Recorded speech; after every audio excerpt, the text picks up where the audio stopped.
নমস্কার। আজকে মা দুর্গার আমার রানীমার সাজ আপনাকে করে দেখাবো। প্রথমে আমি বলতে চাইছিলাম যে আমার যে রানীমা আছে উনি আমি থাকি গাজিয়াবাদে, দিল্লি এনসিআর। তো ওনাকে নিয়ে আসা হয়েছিল গত বছর। এবছরে পুজো হয়েছে, দুর্গাপুজো করতে পেরেছে এবারে। তো আমার খুব ইচ্ছা ছিল ভালো করে সুন্দর করে পুজো করা। তো ইনি এসেছিলেন লাস্ট ইয়ার অর্ডার দেওয়া হয়েছিল। আর এইবারে আমি জানুয়ারিতে গিয়ে নিয়ে আসতে পেরেছি। ও অনেক কিছু জিনিসপত্র যেগুলো কেনার ছিল কিনে নিয়ে আসা হয়েছিল। আজকে যে আপনি দেবী দর্শন করছেন, আজকে এনাকে পরানো হচ্ছে লাল কালারের বেনারসি।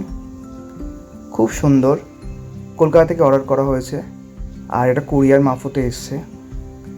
খুব সুন্দর ডিজাইনে, এত সুন্দর কালারটা, মাকে পরিয়ে এত সুন্দর লাগছিলেন ওনাকে। তো ওনার পুরো সাজ আমি নিজে হাতেই করি।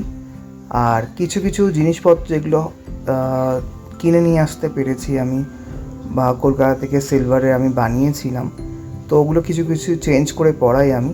তো আজকে আমি নতুন বেনারসি পরালাম। আজকে হচ্ছে খুব ভালো একটা পূর্ণিমা, যেটা কার্তিক পূর্ণিমা নামে পরিচিত। তো প্রথমে আমি বেনারসি পরানোর পরে একটা সুন্দর একটা বেল্ট, এটা অ্যাকচুয়ালি গলার হার, বাট আমি এটাকে দুরকমভাবে ইউজ করি। এটাকে আমি কোমর বন্ধন হিসাবে ইউজ করছি। খুব সুন্দর, তিনটে আলাদা আলাদা করে এটার পার্ট ছিল। তো খুব সুন্দর লাগছিল। আমি ভাবছিলাম, ট্রাই করছিলাম যে নতুন কিছু একটা পরানো মাকে। তো এটা আমি যখন কোমরে পরালাম, খুব সুন্দর একটা ডিজাইন আসছিল, তিনটে থাকে। তো এই নিচের থাকটা আরও সুন্দর দেখতে অ্যাকচুয়ালি। তারপরে গলার একটা সুন্দর একটা চিকের মতন লম্বা একটা হার, খুব সুন্দর নেকলেসটা, এত সুন্দর লাগছিল। এটাও কিন্তু ইমিটেশনের। আমি পরের বছর যখন যাব কলকাতাতে, তখন কিছু অর্ডার দেওয়ার ইচ্ছা আছে আমার, এরকম কিছু জিনিসপত্র যেগুলো সুন্দর করে পরানো যায়। আর আমি যেগুলো অর্ডার দিয়েছিলাম সেগুলো না অ্যাকচুয়ালি সাইজ খুব বড় হয়ে গেছিলো। আপনি আমার কিছু ব্লগে দেখেওছেন যে মাকে যখন পরিয়েছি এত বড় হয়ে গেছে মুকুটটা।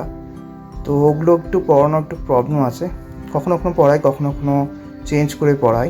তো আজকে আমি যা যা ছিল ইমিটেশনের, ওগুলো নকলি যেটা হচ্ছে, তো ওগুলোই পরাচ্ছি এখন। আর প্রথমে গলার হারটা পরানোর পরে চুলটাকে আমি পরিয়ে দিলাম। ইনি যখন নিজেকে সাজাতে চান না, তখন আমাকে রাত্রিবেলা বলেন যে আমাকে তৈরি করতে আছে। গতবারে যখন আমি একটা বেনারসি পরিয়েছিলাম, ওটা ইয়েলো কালারের ছিল। তো ইয়েলো কালারের যে বেনারসি ছিল ওটা ওনার পছন্দ হয়নি, কেননা ওনার গায়ের কালার আর বেনারসি কালারটা একই রকম ছিল। তো ওনার পছন্দ হয়নি। তো কানের এটা খুব সুন্দর। আমি যখন নেক্সট ইয়ার যাব, আমি কিছু বানিয়েছি কিন্তু এত বড় হয়ে গেছে ওগুলো। তো ওগুলো রিসেন্টলি আমি খুলে রেখেছি। এখন সবই ইমিটেশনের পরাচ্ছি, যাতে ওগুলো সেফ থাকে। আর ওগুলো আমি গোল্ডেন কালার করিয়ে নিয়ে এসেছিলাম, গোল্ড পলিশ করে নিয়ে এসেছিলাম। তো ওগুলো একদম ঠিকঠাক ছিল। তো চুলটা পরিয়ে এত সুন্দর লাগছিল দেখতে ওনাকে।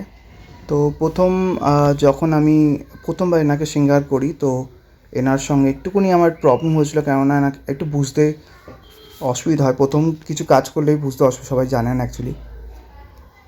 তো তারপরে মুকুটটা আমি পরিয়ে দিচ্ছি।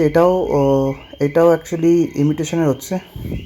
আমি সিলভারটা পরাতে পারিনি, কেননা ওটা একটুখানি যত্নে রেখেছি, যাতে একটু ভালো অকেশন হলে পরাবো। তো আমি দিওয়ালিতে পরিয়েছিলাম অলরেডি। তো এটা খুব সুন্দর দেখতে অ্যাকচুয়ালি। তো সব কিছু কমপ্লিট করিয়ে যখন পরিয়ে দেখলাম, তো একদম এত সুন্দর লাগছিলেন এনাকে। অ্যাকচুয়ালি এনার হাতের অস্ত্রগুলো আমি দিই না, কখনো কখনো দিই, কখনো কখনো দিই না। এটা পায়ের একটা ছোট একটা কঙ্গন ছিল, তো ওটা আমি পায়ে পরিয়ে দিলাম, ওটা সুন্দর লাগছিল দেখতে। আর দুটো পায়ে পরিয়ে দিয়েছিলাম। আর এনার যে অস্ত্রগুলো আমি পরাই না, কখনো কখনো পরাই, কখনো কখনো পরাই না। ইনি আবার পিতলের যে অস্ত্রগুলো আছে ওগুলো হাতে নেন না, ইনি নিতে পছন্দ করেন না। আগে যেগুলো পরিয়েছিলাম সেগুলো কালো হয়ে যাওয়ার পরে, তো ওগুলো আজকে পূর্ণ দিনের সুন্দর সাজ, মায়ের সাজ করিয়ে নিয়েছি। তো এটা হলো মায়ের পুরো পুরো কমপ্লিট সাজ। তো এত সুন্দর লাগছে দেখতে, আমি তো একদম মুগ্ধ হয়ে গেছিলাম দেখে। তো আপনারা কেমন লাগলো প্লিজ কমেন্ট করে জানাবেন। এটা আজকে রাস পূর্ণিমার সুন্দর তিথিতে সাজ মায়ের। জয় রানীমা, জয় মা দুর্গা। নমস্কার।